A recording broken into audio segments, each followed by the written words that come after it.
Sa pag-angkin-angkin kasi ng mga ministro o kaya kay ni Manalo na siya ay sugo, hmm, angkin-angkin lang po 'yan mga kababayan ko. Mula sa hula, inaangkin dahil hindi daw pinangalanan o dahil hindi pinangalanan, akin 'yan. O parang gano'n ba? Para bang nakakakita ka sa daan ng ano, tsinelas o sapatos, oo. Dahil walang pangalan kung kanino 'yan, hmm, kinuha mo, "Akin 'to." Oh, parang gano'n. Parang gano'n si Felix Manalo mga kababayan ko, oo. Kung sa sugo naman ang pag-uusapan mga kababayan ko, nasa Bibliya din lang naman mababasa natin.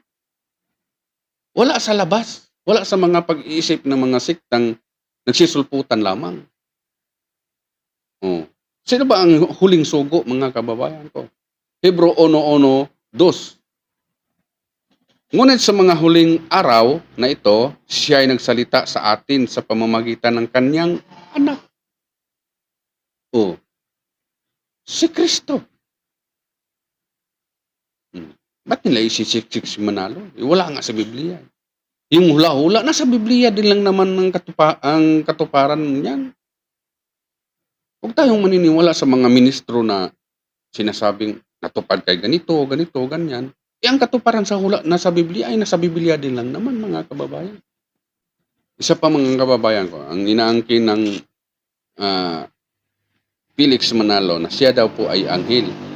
Hmm.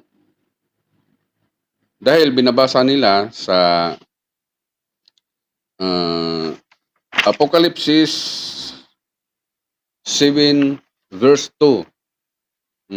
Ganito po ang sinasabi mga kababayan ko. At nakita ko sa gawing silangan ang isa pang anghel. Taglay ang pantatak ng Diyos na buhay. Sumigaw siya sa apat na anghel na binigyan ng kapangyarihang maminsala sa lupa at sa dagat. Oh. Ang ang explanation nila dito mga kababayan ko, si Felix Manalo itong anghel na ito. Itong isa pang anghel na ah, nakita ni San Juan sa gawing silangan. Kasi pag magkakabasa kasi sila ng salitang silangan sa Biblia mga kababayan ko, ay Pilipinas na kaagad. Hindi po. Kahit saan naman po tayo magawi, kahit doon pa tayo sa Europe, sa ano, meron po talaga tayong direksyon na silangan. Oh. Hindi po, ibig sabihin sa talatang ito, buong mundo. At saka ang Pilipinas, Southeast Asia tayo.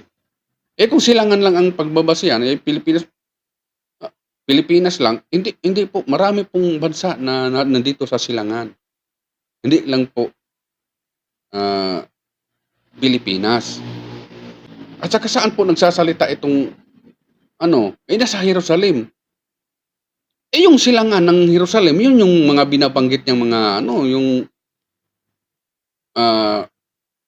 silangan mga bansa doon. At ito ang kanilang mga kababayan ko dito sa Apokalipsis 7:2. Si Felix Manalo po daw itong anghel na sa gawing silangan. Kasi Pilipinas daw ang silangan eh. Taglay ang pagtatak ng Diyos ng buhay, sumigaw sa apat na anghel. Ay ito daw po ang apat na anghel na mga kababayan ko ay yung naggira nung panahon ng 1914 doon sa Europe. Yung apat doon na naggigira. Yan daw po ay anghel po yun. Eh, ewan ko lang kung alam po ba ng mga nagigira doon na apat na mga pinuno kung alam ba nilang sila ay anghel. Yan ang problema mga kababayan ko kasi si Felix Manalo lang ang may alam nun. Saan din naman tayo magkabasa sa kasaysayan na kinausap niya yon, yung apat na yon. Kasi sinabi dito, sumigaw siya sa apat na anghel na binigyan ng kapangyarihang maminsala sa lupa at sa dagat. Sabi daw ng anghel sa silangan, huwag muna ninyong pinsalain ang lupa. Nakinig din. Nakinig ang mga anghel dito mga kababayan ko. Ngayon, kung nandoon si Felix Manalo sa gira na yon, kinausap niya yung apat, nagigira nga paano sila magkikita sa yung apat na iyon? Yung nagigira nga tapos magkikita. Ha? Siyempre mga sundalo lang nila ang nag-aanuhan. Hindi talaga talaga naman 'tong ano, hindi talaga sila mag-uusap-usap. Tapos sinigawan daw ito ni Manalo kasi ito daw sa ano sa Apokalipsis siya daw yan Oh. Paano niya sinigawan? Tinagalog? Mga friends po yun. Mga friends po yung mga ano na yun salita. English, French, ano pa yung ibang anghel na yun na sinasabi nila, anong dialect nun.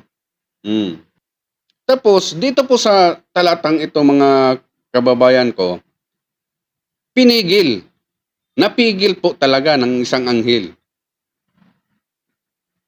Kasi pipinsalain na sana ng apat na anghel, na yung apat na anghel binigyan ng kapangyarihan ng Diyos na maminsala dito sa lupa at sa dagat. Napigil ng isang anghel. Si Manalo daw po ito. Paano yan mga kababayan ko? Yung gira na yun. Kasi ang gira ang pinagbabatayan po nila mga kababayan ko noong 1914. Paano po yan mga kababayan ko? Ang gira po doon ay natapos. Anong taon na natapos mga kababayan ko? 1916. Kung hindi ako nagkakamali Natapos po yun. Ito ang nasa Revelation 7:2. Well, hindi sila nakapag-umpisa mga kababayan ko. Yung mga anghel na yun. Kasi pinigil nga ng isang anghel paano yung si Felix Manalo yung nandun? Sinigawan yung apat. Yung gira natapos May nanalo, may natalo Talaga naman itong pag-iisip. Yan nga ang problema mga kababayan ko pag magbasa ng Biblia, ibabatay lang sa kanilang sariling pag-iisip at sandal nila sa sarili nilang kung tatawagin ay doktrina, mahuhulog talaga po sa unsyami yung aral nila mga kababayan ko. Ayan na unsyami nga. Paano yung si Felix Manalo yung anghel na iyon? Natapos yung guira samantalang dito sa Biblia, napigil. Hindi nga nakapag-umpisa. Kaya, isa na namang pandaraya mga kababayan. Sa aral ng mga kababayan ko, kung hindi mo nga alam, kaya nga tayo mag-aral, kasi kung hindi natin alam, masasabi po talaga natin na yung kanilang kasinungalingan ay totoo. Kaya huwag po tayong tumigil sa pag-aral ng Biblia para yung mga aral ng ibang sikta ay malalaman natin na yun po pala ay panluloko. Yun, nakabasa lang ng anghel sa silangan, nakabasa lang ng salitang silangan, Pilipinas na. Hindi po. Sa susunod po na video, tatalakayin natin yung silangan. Kung anong silangan ang binabanggit dito sa Biblia, anong mga bansa po iyan. Ang hirap kasi sa mga INC, mga kababayan, sa mga ministro, nagbabasa kasi ng Biblia sa umaga, sa hapon, ministro na. Kinabukasan, nangungulikta na ng lagak. Di ba? At tatalakayin din natin sa susunod ng mga video, mga kababayan, kasi kadalasan sa atake ng ibang sikta, Katoliko daw, mga pare daw ang malakas mamira.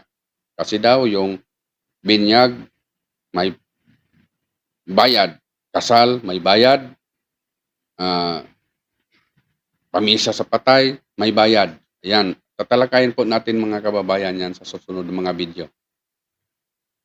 At hanggang dito na lang. Maraming salamat sa inyong panonood at huwag po kayong magsawa sa panonood sa aking munting channel, sa aking mga video. Ito po si Dipensyor Katoliko.